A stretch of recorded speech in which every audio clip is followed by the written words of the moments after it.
Hey guys, thanks for watching the video. Today we're going to show you how to remove the washers out of a Ram 1500. Now the same steps that I show here will also work on any Jeep product, any other Chrysler product, and most other makes and models as well, but we're just giving the example on this Ram because we're going to be installing a vinyl graphic on this in just a minute. So what you're going to need is you're going to need either a tab puller like you see what we're using here, or a flathead screwdriver, just something to get underneath that tab to where you can pull it out. It's going to take just a couple of minutes to pull all the tabs. I think in this case, we had somewhere like 6 or 7 tabs to pull out. The other thing you're going to need is a pair of pliers or needle nose pliers. And that's going to be used in just a moment when we get this cover taken off of here. On both sides of the washer itself, to remove that from under the hood, you actually have to just put those pliers on each side and push that in, and then those tabs will release. So once you remove this cover off of here, I think we're on the last one here. So that's being removed. You're going to disconnect the hose that you see here from the washers. You can just kind of leave that hanging right there.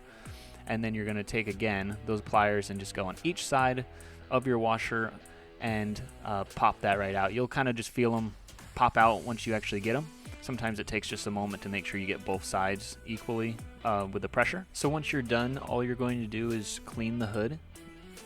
You're going to use some alcohol and a clean rag to do that. Clean it down well.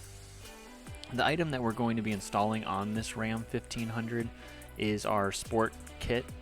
So you can see here, the main thing is you want to make sure that you line this up correctly beforehand. We use some masking tape to line everything up so that you know exactly where it goes. The hood can be a little tricky because of the shape and the dimensions of it, so you just want to make sure you line it up beforehand. The way that we're going to install this is with the hinge method.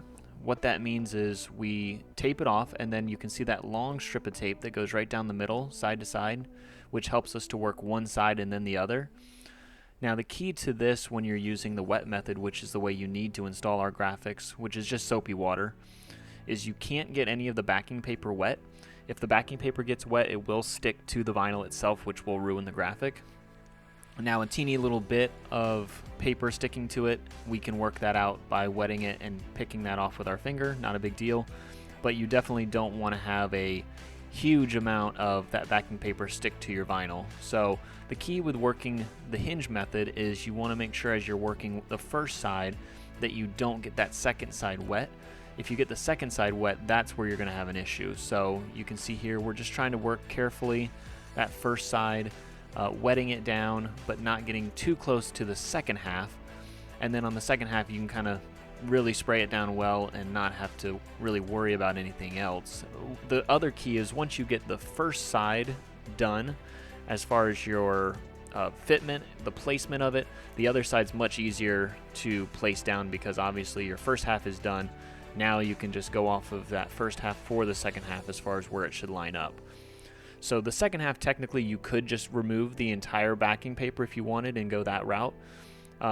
You could do that on the first half as well. You would just need to create some kind of markers for yourself so you know exactly where it goes so that your second side will line up correctly as well. That's honestly the trickiest part about this kit that we have found, is just lining everything up. If you don't line it up, if you're an inch or a quarter of an inch off, it can really make the whole thing look weird, or your gap in the middle between the two is not even. So that's the biggest thing. Working the second half here, you can see we actually had a little bit of paper that did stick to the vinyl from that first half. Not a big deal, we just wet it down and picked it off with our finger. It's not going to ruin your adhesive. Now if you get too much, that's where you could have an issue. But right here, we're just going to use plenty of soapy water, squeegee it down. We do use a little bit of felt on our squeegee. That helps it go a little bit smoother. It's not something you have to do, but it's something we do recommend. And just gonna make sure that we give this plenty of time to dry before we remove that top layer of application tape. Usually 45 minutes to an hour. You wanna also make sure that you install this in the shade, not in direct sunlight. Also, what you can see we're doing here is at the very top of the graphic, we create our graphic to be a little bit long at the top so that you can kind of cut it with an X-Acto knife and get a very clean finish. It's also the reason why we do the no washer cutout, is we want everything to look clean and like it's all, part of the vehicle, and it's not something that you actually had installed. It's all factory or OEM, like it came that way. And so that's why you trim it at the very top, and you trim it with the washer hole, which is what you're going to do here. Is just take the X-Acto knife and just pop a small hole right in the center of that. As you can see, we're doing that here. And that's basically it. Once you're finished here, you can pop your washers back in and you're good to go. Thank you guys so much for watching the video. If you enjoyed, please like, subscribe, and also leave a comment. What should we do next? Thank you so much, and check out our website. Have a great day.